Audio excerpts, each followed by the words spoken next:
Kembali emas mengalami cobaan dan juga terjebak di zona tengah kurang lebih 2360 sampai 2380.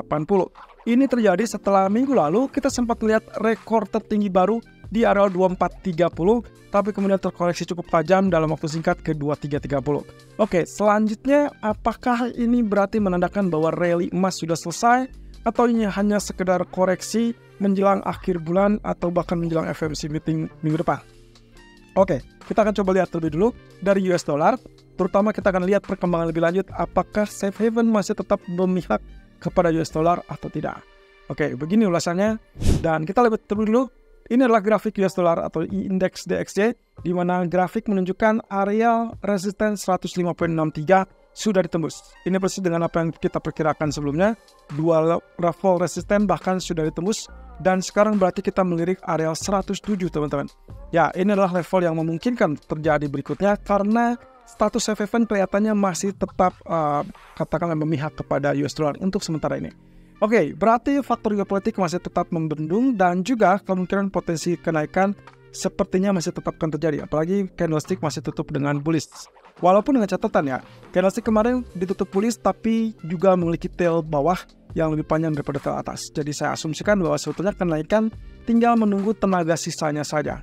Tapi mungkin kalaupun misalkan kita anggap data ekonomi yang relatif lebih kuat ataupun positif, kemudian juga faktor geopolitik yang sangat menunjang, maka sangat memungkinkan untuk mengejar teritori 107 ini. Oke, jadi secara basic, dolar sedang mengalami penguatan untuk saat ini. Dan kalau kita lihat atau tinjau dari grafik weekly, kelihatannya juga rising wedge yang kemarin kita tandai ternyata berhasil tembus. Otomatis garis biru ini saya hapus sebagai grafik weekly dan kita akan coba lihat lebih lanjut dari arah 107 tadi.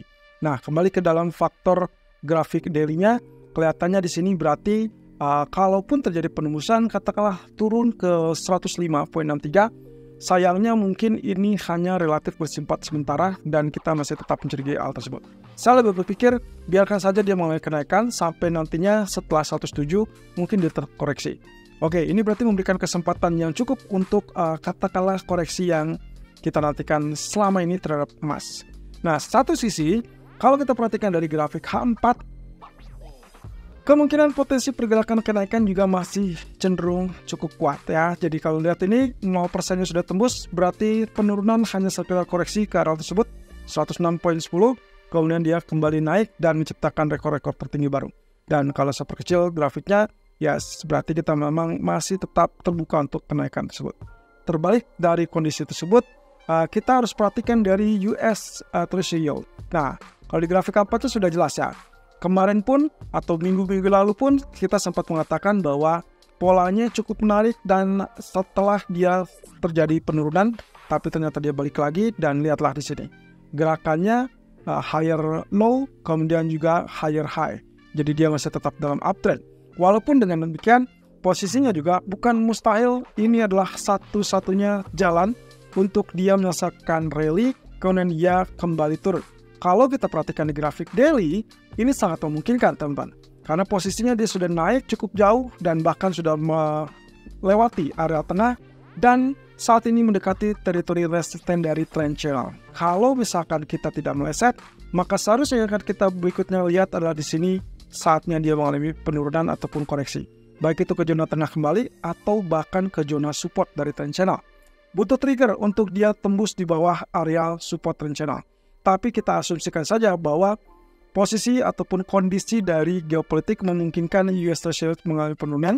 Kemudian itu berarti katakanlah dolar safe haven dan dia akan sangat mendukung untuk tekanan balik untuk US Treasury Yield. Oke, berarti kita punya peluang itu. Tapi bagaimana dengan nasib di grafik weekly? Posisinya untuk weekly, untuk mingguan ini ternyata dia masih relatif bullish. Dan inilah candle ketiga yang sampai sejauh ini masih bullish teman-teman. Otomatis mungkin di pertengahan pekan atau mungkin juga di penghujung pekan ini kita baru akan melihat apakah candle akan tetap hijau seperti ini atau hanya katakanlah real body pendek kemudian tailnya yang panjang di atas. Kalau itu yang terjadi berarti kita punya kesempatan minggu depannya baru dia berbalik badan ataupun mengalami penurunan. Nah, satu sisi kalau kita perhatikan dari grafik pound sterling, ya ini bertubi-tubi selalu menahan kenaikan tersebut di 1.2700, kemudian dia turun dan bahkan tembus MA 200. Oke, saat ini Dia berada di bawah area 1.2500 dan coba kita lihat ya, sedikit melirik dari grafik weekly, ternyata dia masih standby atau masih stay di bawah MA50 grafik weekly, yaitu 100 atau 1.25760. Kalau misalkan katakanlah suatu hari ataupun salah satu hari di minggu ini terjadi rebound, maka patokan saya yang mengatakan ini akan terjadi bullish reversal adalah jika berhasil tembus area MA50 ini. Artinya, secara tidak langsung, selama tidak terjadi kenaikan di atas 1.2576, kemungkinan itu adalah rebound sementara. Nah, otomatis di grafik daily-nya, dengan demikian, pola yang saya nantikan adalah kenaikan bersifat sementara, kemudian dia akan mengalami penurunan. Dan ternyata, penurunan berikutnya kemungkinan akan tergelincir sampai 1.23370. Oke, jadi hati-hati ya teman-teman. Posisinya sangat jelas di sini. High-nya lebih rendah, dan itu yang kemungkinan kita akan lihat di sini akan diharapkan betul-betul terjadi rejection di zona 1.2500. Jadi secara tidak langsung juga semakin besar tekanannya, semakin besar juga peluang untuk turun ke level 1.2360. Nah, satu sisi grafik keempatnya jelas posisinya sedang rebound. Ini kelihatannya kalau memang sesuai dengan perkiraan, berarti kita hanya memanfaatkan bullish divergence ini untuk mengincar zona sell kembali. Artinya, saya biarkan dia naik, Anda bisa punya opsi sell sekarang di 1.2440-an atau menunggu sampai teritori berikutnya yang kita perkirakan mungkin akan equal di zona ini, dan itu adalah 1.2480. Kalau itu yang terjadi, Anda silakan lakukan sell, tapi ingat stop loss-nya harus ditempatkan di atas 1.2500. Nah, otomatis SL atau stop loss yang bagus itu harus ada di atas zona ini teman-teman, 1.2530-an. Selama dia tidak tembus 1.2530-an, Anda diperkenalkan tetap sell. Ya, jadi posisinya mau di level ini ataupun menunggu sampai 1.2500, Anda tetap bisa lakukan sell. Nah, tapi kalau misalkan stop loss, berarti kita patokannya switch strategi menjadi buy kalau betul-betul dia kembali di atas teritori ini. Dan itu adalah 1.2530. Itu sebabnya kalau Anda memiliki opsi untuk switch strategi, Anda sebaiknya tunggu sampai betul-betul dia tembus di atas 1.2560.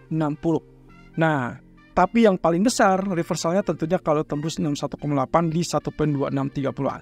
Tapi kita lihat ya, posisi berikutnya targetnya adalah expansion 100%, itu berarti di 1.2369. Oke, beralih kepada crude oil yang kelihatannya juga mengalami perlawanan yang sangat drastis di zona $84. Oke, berarti untuk saat ini kondisinya adalah tetap bullish, apalagi dengan gangguan geopolitik. Seharusnya ini agak sangat terbuka. Untuk potensi minggu ini kita akan mendapatkan level $90.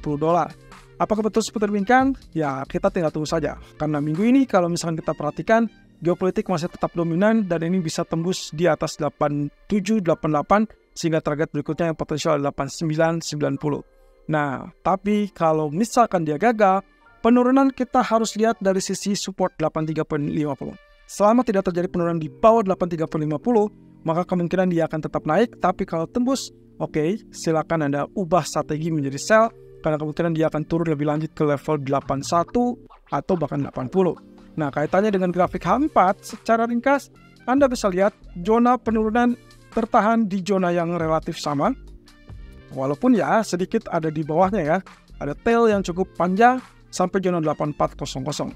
Tapi ya intinya yang kita harus coba lihat di sini, penurunan itu hanya sekedar pullback ataupun retest support, sehingga nantinya kita harapkan itu adalah zona good demand dan akhirnya dia akan naik ke level $87. So, pertahankan buy kalau Anda lihat dia tembus di atas 8600. Tapi kalau misalkan Anda sabar, silakan Anda tunggu sampai level 8500 untuk melakukan buy.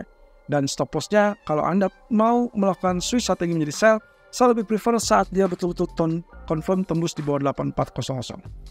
Nah, terakhir kalau kita lihat dari emas, posisi grafik daily menunjukkan candlestick masih tetap ditutup positif atau bullish. Walaupun ada tail bawah, saya anggap tail bawah ini adalah menunjukkan ada karakteristik yang sama dengan 2 atau 3 kejadian sebelumnya, yaitu rejection di zona 2325. Walaupun kita lihat di sini level trendnya ada 2324, ada 2320 ya. Tapi intinya adalah zona ini zona keramat yang kemungkinan selama tidak ditembus harusnya kita akan dapatkan kenaikan. Itu berarti kembali terbuka untuk menciptakan new record kembali, terutama kalau dorongannya ya katakanlah dengan geopolitik yang masih tetap membelenggu, dan juga yang kita harapkan tentunya yang paling dasar adalah fundamental atau data ekonomi Amerika yang relatif lemah. Nah, sedikit menarik di grafik weekly-nya, ini masih tetap bullish teman-teman, tapi hati-hati ada tail panjang di atasnya, jadi kalaupun ada koreksi, oke, berarti kita maklumi bahwa itu adalah potential correction yang sangat ditunggu-tunggu. Kalaupun misalnya kita lihat, minggu ketiga April, yang biasanya ada kecenderungan untuk mengalami kenaikan, bisa saja itu terjadi, karena kalau kita perhatikan ya, repeat, ya sejarahnya yang kemungkinan bisa terjadi atau mengulang. Ada potensi di mana minggu ketiga tetap bullish, dan ada juga potensi menunjukkan minggu ketiga kecenderungan mulai koreksi, tapi di penghujung bulan April kecenderungannya lanjutkan kenaikan. Jadi tetap hati-hati, selama belum ada kemunculan candle yang cukup tajam menjadi reversal, maka saya berpikir ini masih tetap naik. Nah, kemudian kalau kita lihat di grafik H1 secara ringkas teman-teman, posisinya ada beberapa zona yang saya sudah tanda di sini. Ini adalah zona support kita, yaitu 2363, 2360, dan juga resisten yang paling tinggi atau yang terdekat adalah 2390. Selama dia tidak tembus 2390, 2392, berarti kita asumsikan bahwa ini adalah koreksi, dan itu persis dengan apa yang kita inginkan sejak tadi pagi. Saya tidak menginginkan dia tembus langsung, melainkan dia koreksi, dan koreksi ini kelihatannya tinggal dikit lagi. 2368 sebagai zona terendah, saya rasa masih tetap masuk ke zona buy. Lalu kemudian kalau misalkan mau lebih aman, perhatikan 2363, 2365. Anda bisa akan buy di situ dengan asumsi bahwa ini masih tetap kuat untuk melakukan kenaikan, sehingga akhirnya tembus zona 2390. Dan itu berarti ya, akan kembali muncul di zona 2400, bahkan bisa lebih tinggi di 2430 atau lebih kalau misalkan geopolitik masih terus memanas. Nah, tapi negatifnya teman-teman, Anda wajib memiliki atau memasang stop loss karena dikhawatirkan dia bisa turun, dan kalau turun berarti dia mengejar kembali zona low kemarin 2330 ataupun 2324. Jadi saran saya, kalaupun stop loss lalu kemudian Anda pikir untuk switch strategi menjadi sell, lakukan itu kalau misalkan dia tembus 2360, atau dengan kata lain tunggu sampai tembus 2355. Itu yang paling bagus. Lalu kemudian dia akan keluar di zona 2330, 2325. Nah, tapi hati-hati teman-teman, karena potensinya geopolitik yang masih membelenggu atau membayangi, juga kemungkinan bank sentral yang masih tetap dalam tahap pembelian, maka kita anggap inilah zona good level, good demand dengan potensi kenaikan yang bisa kembali terjadi.